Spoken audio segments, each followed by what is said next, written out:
Bienvenidos a Visión y Panorama, un podcast de Jalisco para el mundo.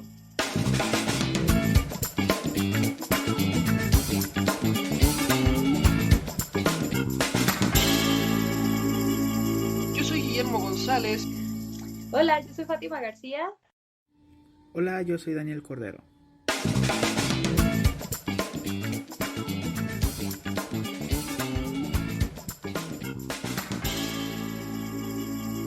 Bienvenidos, queridos oyentes, de nuevo a un capítulo de Visión y Panorama. Justamente el día de hoy tenemos un tema que habíamos dejado pendiente sesiones pasadas, que es precisamente la controversia que está causando este regreso a clases en Jalisco y a nivel nacional. Justamente aquí en nuestro estado de Jalisco, el día 14 de febrero, el gobernador Enrique Alfaro Ramírez pues dictó las nuevas medidas que se iban a aplicar tanto para la comunidad en general como para el sector educativo. Y justamente del sector educativo queremos hablar este programa porque nuestro gobernador mencionó que sí o sí en agosto se regresaban al menos el sector público a clases presenciales, exceptuando al sector privado. Sin embargo, esto fue el 14 de febrero. El día 24, o sea, 10 días después, mencionó nuestro querido gobernador que no, pues que siempre sí va a aplicar también para los colegios particulares.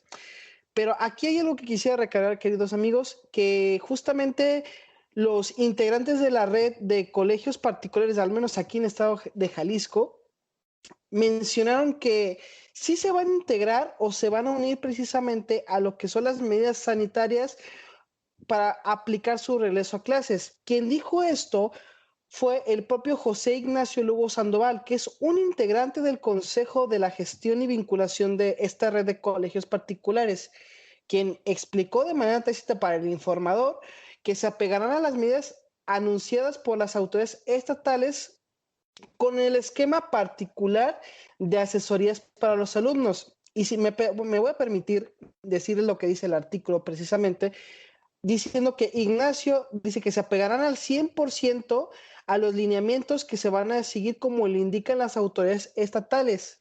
Si posteriormente algún colegio decide tomar otro tipo de medidas, será bajo su propio riesgo.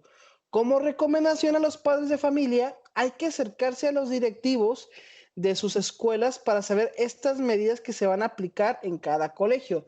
Pues los colegios que estamos en la red vamos a trabajar con los lineamientos de la Secretaría de Educación Jalisco. Esto fue lo que dijo el licenciado Ignacio Lugo Sandoval. Mencionó que sí se van a aplicar, pero lo que llama aquí la atención es que sí se van a pegar a lo que dice la Secretaría de Educación, pero que cada colegio quiera tomar también su propia decisión. Y algo que en particular que también me gustaría comentar después en este programa es que varias universidades, como lo es la UDG, han tomado sus medidas de que quizá en agosto no vayan a regresar a clases o que ciertos niveles de estudio, ya sean maestrías o nivel superior, van a tener algunas medidas de regreso a presenciales. Y es aquí donde quisiera entrar al tema, Dani. ¿Tú qué has escuchado o qué has visto tú sobre este regreso a clases de manera presencial que dijo nuestro gobernador aquí en Jalisco y qué puede traer como consecuencia o qué han escuchado ustedes, amigos?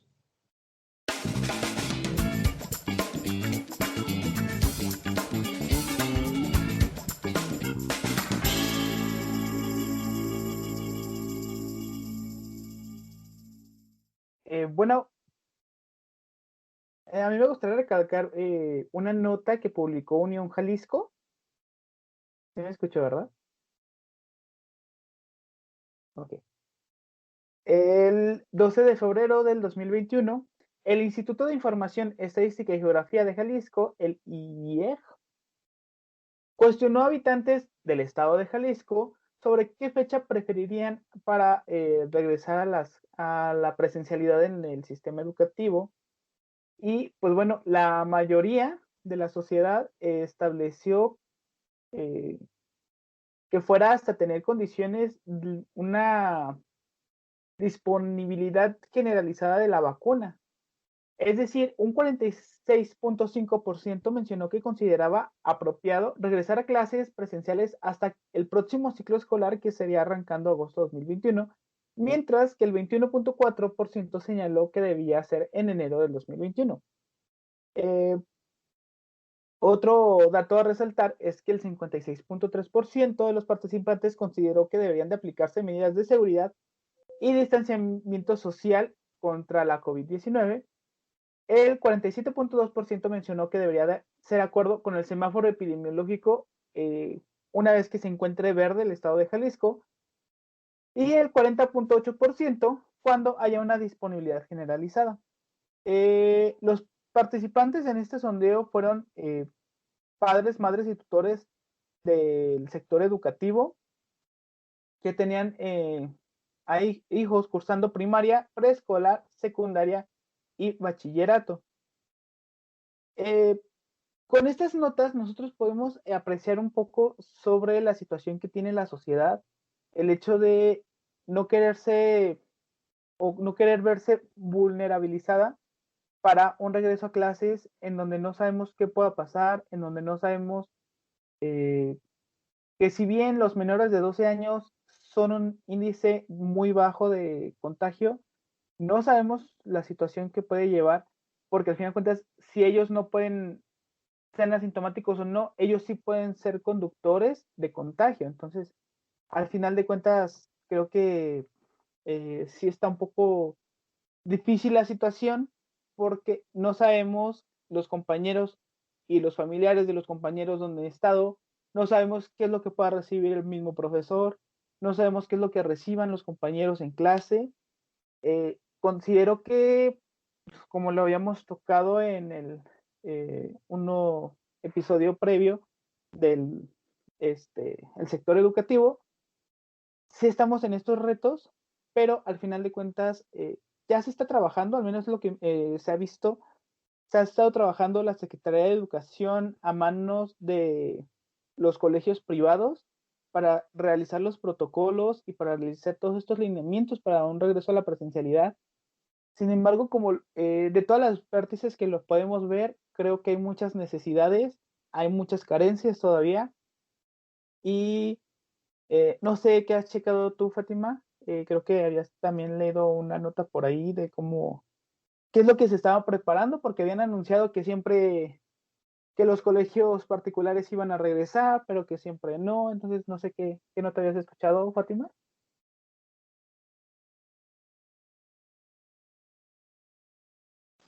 Sí, de hecho, había checado, primeramente Enrique Alfaro había dicho que iban a regresar lo que había sido el sector público y después ya implementó a los privados. Son muy buenas las medidas que quiere acatar para este regreso a clase, que en realidad no son regreso a clase, son como grupos de seguimiento académicos, más que nada para los diagnósticos, para la retroalimentación, para el apoyo de la evaluación a los niños que a lo mejor no han aprendido al 100% lo que se les impuso en las materias en los ciclos pasados o en el ciclo pues que todavía está a la mitad.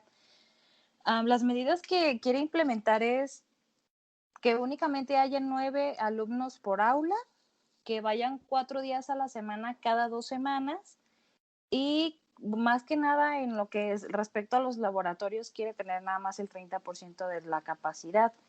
Pero aquí un punto muy importante que estás tomando es lo del concepto de la vacunación, que a partir de agosto nada más va a ser el 46% de la población, si mal no recuerdo, creo que ese fue el porcentaje que diste. Creo que pues aquí sería importante que fuera más del 50% de la población para que pudiera haber un regreso a clase adecuado. Y también una estadística muy buena que encontré es de que hasta el marzo de 2022 únicamente va a estar vacunada el 70% de la población jalisciense. Eso se me hace como muy poco, sabiendo que ya hubiese pasado un año, porque ya vamos a entrar a marzo y como que nada más el 70% de la población sí está como muy ineficaz el sistema de salud para poder hacer la implementación de la vacuna necesariamente a las personas que lo necesitan. Independientemente sea para el sistema de educación, pues, o sea, pero aquí, si no tienes la buena salud, si no tienes la vacuna, ¿cómo puedes o cómo quieres implementar algo que a lo mejor sí tiene riesgos o no tiene riesgos, o no sé cómo vean ustedes. Pues la verdad, sí hay una deficiencia o hay un riesgo o una mal planeación respecto, ya sea por parte del sector salud directamente hacia el sector educativo, porque aquí lo que nos interesa saber es realmente cómo va a estar esas medidas que mencionaron anteriormente y ahora el 14 de febrero con relación al 24, tanto de la Secretaría de Salud como la de Educación, para poder regresar a clases o siquiera poder tener ya actividades cotidianas, como mencionaste. La estrategia de vacunación o al menos de prevención está un poco retrasada, un poco carente, aquí, al menos aquí en el estado. Y también me gustaría comentar o hacer énfasis precisamente en esas medidas que cada institución o cada colegio, como se dejó al aire abierto, pues va a tener su libre albedrío de cómo ver o garantizar este derecho que es a la educación precisamente a los niños. He escuchado y visto a algunos compañeros conocidos que realmente el 90% de los padres de familia aún no están seguros de que regresen a clase sus hijos, precisamente por el temor de contagio, por más fuertes o difíciles de contagiar que digan que son los niños, pues no los quieren arriesgar, precisamente como lo decía Dani. eh, no sabemos dónde estuvo el profesor, los papás de los demás niños, o incluso de los universitarios, no sabemos a dónde fueron los universitarios, unos que están trabajando, o sea, no sabemos qué medidas están haciendo ahí. Por eso los padres, a algunos tienen ese pendiente o critican esta decisión por parte del gobierno estatal de regresar sí o sí a clases en agosto. La Universidad de Guadalajara al menos se ha posicionado en que solamente en algunas actividades académicas y administrativas se va a llevar la presencia o se van a llevar de manera presencial, tomando sus debidas precauciones, algo que también están haciendo algunos colegios privados, que es precisamente lo que está causando esta controversia. Ahora, hay algo que aquí podríamos resaltar, no sé cómo ustedes lo vean, amigos, que este conflicto del regreso a clases, o mejor dicho, el no regreso a clases, ha causado un impacto exorbitante, no solamente en el capital social, tanto del cuerpo del alumnado como de los profesores o administrativos, sino también en lo económico. Antes de estar aquí en el programa comentábamos que qué está pasando con el mantenimiento de las aulas. Hay escuelas tanto del sector público o privado que si de por sí en manera presencial no se le daba un adecuado mantenimiento, ahora imagínense durante este casi año, no, más bien este año que acaba de pasar, que realmente no ha habido persona alguna en las instalaciones de las escuelas. No sé qué ustedes han visto, qué opinan respecto a este déficit también económico que se pueda dar en el sector educativo por esta falta de regreso a clases por parte de la Secretaría de Educación.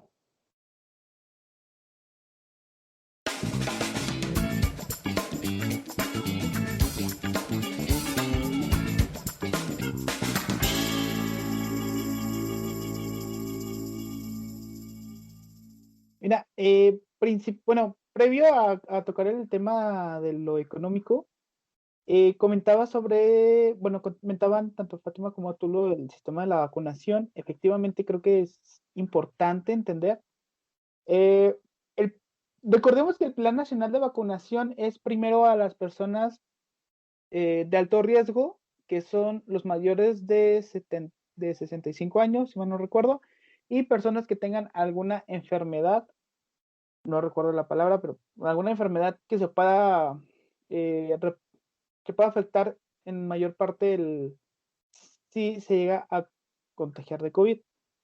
De igual forma, ahorita estaba investigando rapidísimo el sobrepeso y la obesidad en los niños, porque recordemos que también es una parte de la parte vulnerable que tenemos, la obesidad, que es lo que tiene arrasado ahorita en México, porque si mal no recuerdo estábamos al segundo nivel mundial, al segundo lugar de obesos en niños y era algo preocupante, o sea, si de por sí por la salud, en cuestión de que cuántas enfermedades no pueden adquirir por ese sobrepeso, por esta obesidad, ahora con el coronavirus, con esta pandemia que afecta principalmente a personas que padezcan pues de estas enfermedades, sobrepeso y obesidad, esa madre. Entonces,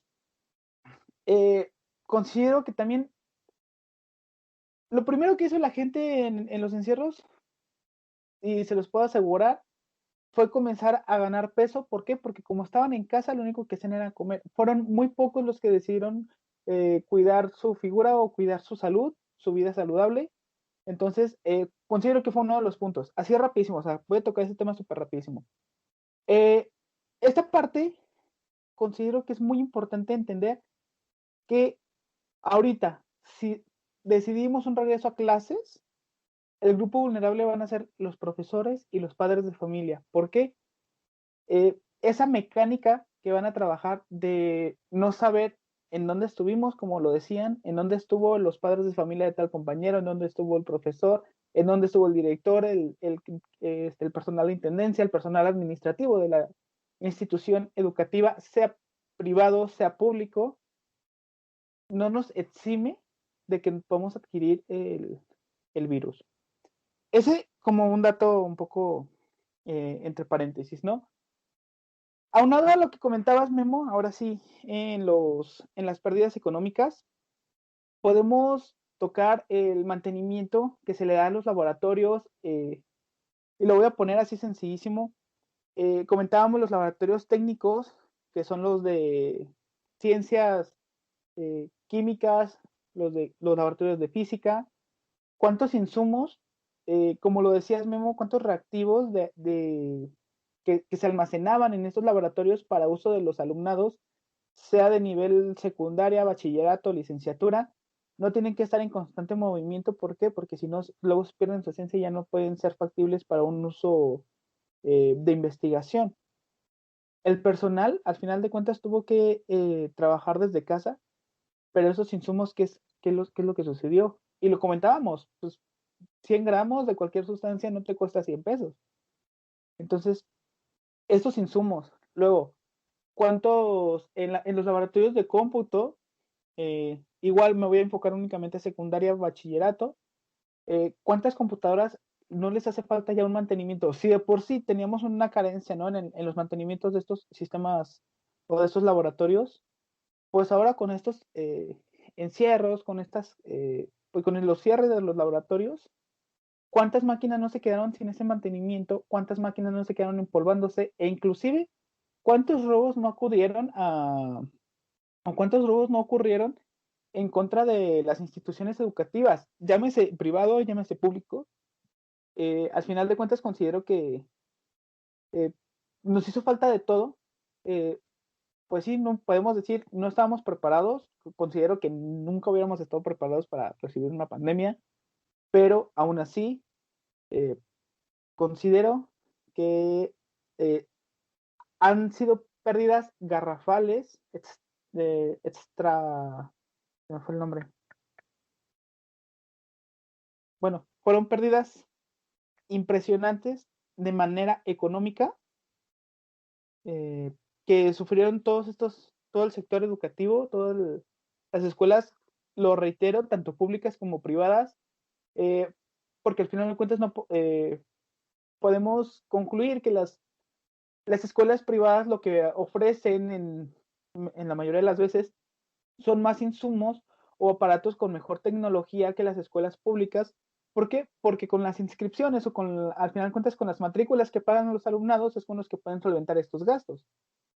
Pero si de por sí, muchas veces por el mismo desgaste que se tienen con su uso, imaginen cómo van a terminar ahorita. Entonces, para este regreso a clases, claro que nos surge. ¿Por qué? Porque considero ya es necesario, lo habíamos comentado también en el episodio anterior, ¿cuántos niños ya no les hace falta por problemas psicológicos futuros o presentes, todo este rezago psicosocial que tiene la sociedad para que pues los niños su sano desarrollo pueda continuar. ¿Por qué? Porque no es sano, no es un núcleo viable para un menor el desarrollarse en cuatro paredes. Recordemos que también los niveles de pobreza en México son demasiados. La mayoría de la población, si bien no puedo decir que estamos en pobreza, establezcamos el parámetro, la mayoría somos entre la clase media y clase baja. Son muy pocos los que se contemplan en la clase alta, ¿no? E inclusive la mayoría son clase baja. Clase baja voy a comprender también pobreza, pero la mayoría estamos en la clase baja. Estos sistemas económicos repercuten mucho, ¿por qué? Porque la vivienda, la casa hogar en México no está condicionada para un desarrollo o un crecimiento de una persona. Es necesario el esparcimiento, pero ¿qué creen? El esparcimiento pues es tener contacto con otras personas, ¿sí? Váyanse a las unidades habitacionales, todos los complejos de edificios, ¿cuánta población no vive? ¿Cuántos parques no hay? Entonces, si dicen, ok, tienen que tener actividad, ¿cuánta confluencia en los parques no va a haber? Entonces, considero que es lo voy a reiterar como lo comentaban anteriormente, son retos que hemos tenido, que vamos a tener que afrontar, pero al final de cuentas, como lo decías Memo, sobre todo hemos visto muchísimas pérdidas. Muchas veces, ¿no? Nosotros solimos escuchar, a lo mejor no de nuestras aulas, sino de otras aulas o de otras escuelas, que los mismos alumnos robaban material, robaban los proyectores, robaban computadoras de las escuelas. Ahora imagínense cuando las escuelas cerraron y no tenían personal de guardia, no había seguridad, no había quien cuidara en sí el edificio. ¿Cuántos robos no sufrieron? Porque un proyector no te vale tampoco 500 pesos.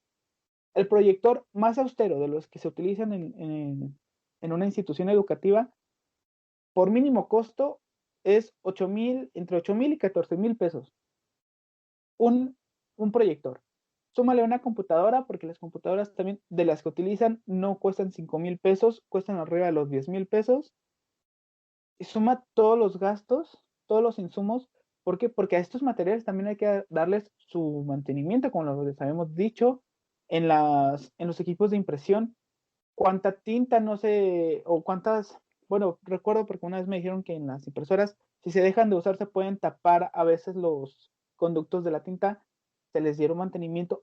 Todo este tipo de detalles que en algún momento debido puede repercutir para que tengan una afectación económica sustancial, tanto el sector público como el sector privado. No sé, Fátima, tú cómo ves esta perspectiva que tenemos sobre este regreso a clases. ¿Consideras que es necesario ya regresar a clases o crees que podamos aguantar otra vez todavía un ratito más? Más bien si estamos listos para esto en primer lugar. Pues la verdad, creo que el regreso a clases y para hacer la planeación educativa tiene que enfocarse en muchos ámbitos, ya sea en lo económico, en lo educativo, en lo psicológico, en los niños. Tiene que ver en muchas cosas y muchas formas. No únicamente es decir, ay, sí, ya el regreso a clases, tantos van a hacer estas medidas y listo, ya, ahora sí. Pero pues sí es cierto, o sea, como se tocan los temas que tú mismo estás mencionando, que está mencionando Memo, o sea, quiénes van a ponerse a arreglar, quiénes van a ponerse a limpiar, quiénes van a darle mantenimiento a las cosas. Creo que es algo que el mismo gobierno o quienes quieren implementar las cosas no lo ven porque es más fácil hablarlo en vez de actuarlo. Y sí va a tener muchos costos, sí va a tener a lo mejor muchas ventajas y desventajas, pero si se ponen las pilas de aquí a agosto, yo creo que a lo mejor pues sí se puede hacer un regreso a clases como debe de ser. Pero pues también tiene que ver mucho en los incentivos y cómo tiene que actuar tanto el sector público y privado en lo que es la educación para que pueda hacerse y llevarse de manera eficaz todo este procedimiento. O sea, quieren aventarlos, dijeran por ahí, a la guerra sin armas y pues no, o sea, tiene que ver de muchas formas, tiene que implementarse en muchas formas, pues para que todo se vaya dando de una manera, pues bien, correcta, adecuada.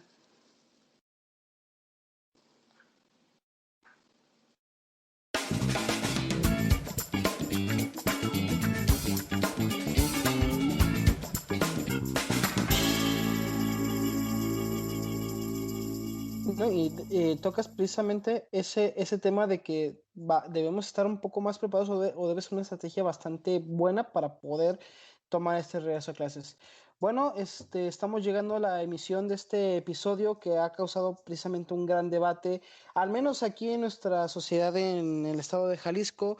No sé si los demás estados haya, si alguien de otros estados nos está escuchando que no sean aquí de la Perla Tapatía, por favor denos dejar su comentario, qué es lo que está pasando en aquellos estados y cómo es que están tomando este regreso a clases o qué es lo que está pasando al menos en el sistema educativo en sus estados. Amigos míos, ¿algún otro comentario antes de cerrar el episodio de hoy?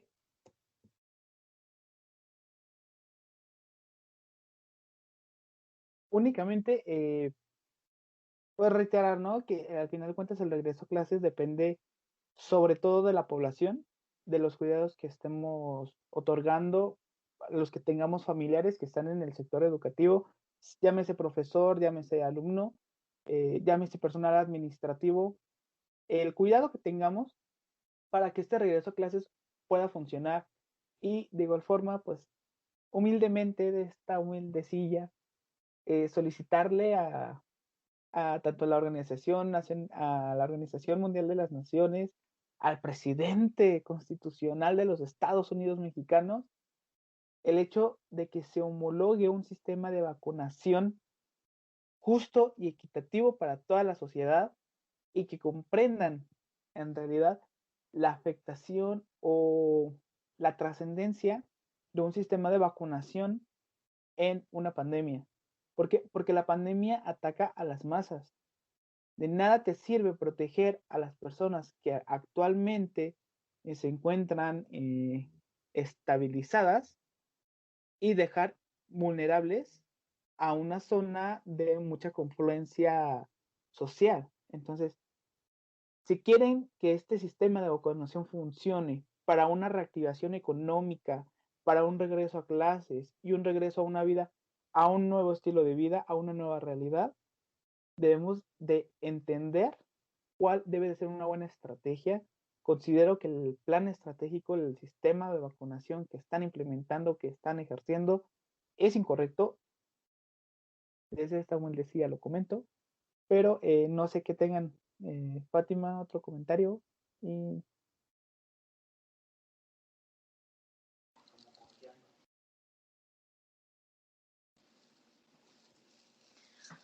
No, pues, más que nada, pues sí seguir acatando lo que son las medidas sanitarias, tanto sea para el sistema educativo, para la vida cotidiana.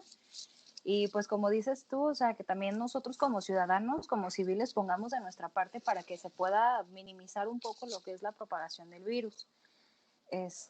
Y lo del plan de vacunación, eso de verdad estaría increíble y que no en marzo del 2022 lleguemos al 70% de los vacunados en Jalisco, sino que ya esté el 100% porque ya va a pasar un año. Pero ojalá que el sistema o la implementación de la vacuna, o sea, sea más rápida, sea un poquito más eficaz y pues se llegue a la meta lo antes posible y no tener que pasar un año más para que podamos llegar un poquito más a lo a lo esperado. Sí se me hace mucho tiempo lo que se tiene que esperar para que seamos el 100%, pero pues a ver, a lo mejor el gobierno lo está haciendo de una manera quizá eficaz, quizás para que esperemos un poquito más, para que todo vaya de acuerdo a como debe de ser, pero también en eso sí hay un poquito de fallas. Pero eso ya es otro tema. Esa es la opinión que yo tengo y eso es lo que yo pienso. Muy bien, Fátima. Bueno, señores, pues nos despedimos por esta ocasión de nuestra querida audiencia. Muchísimas gracias por estar acompañándonos en este episodio. Fati, Dani, pues siempre es un gusto estar con ustedes en este programa. Y reiterarles, queridos oyentes, que si tienen algún comentario sobre algún tema que quieran que hablemos el siguiente episodio o demás emisiones que tengamos, háganlo saber en los comentarios y díganos qué opinan sobre ese tema, ya sea si son de otro estado, si son de aquí de Jalisco, díganos qué opinan sobre el regreso a clases o las medidas de sanidad o ese tema de la educación pública que está viviendo nuestro país justamente en medio de este gran caos que hasta el momento parece que no hay fin. Bueno, este fue Visión y Panorama. Nos vemos hasta la siguiente emisión. Muchísimas gracias y que pasen muy buen día. No olviden también seguirnos en redes sociales. Estamos en Facebook como Visión y Panorama, en Twitter como Visión-Panorama y en Instagram como Visión y Panorama, todo juntito. Déjenos sus comentarios, déjenos todo lo que gustarían saber un poco más sobre los temas, los temas de interés. ¿Cómo les pareció este episodio? ¿Cómo les han parecido los episodios anteriores? Hagan saber todos los comentarios y hasta la próxima.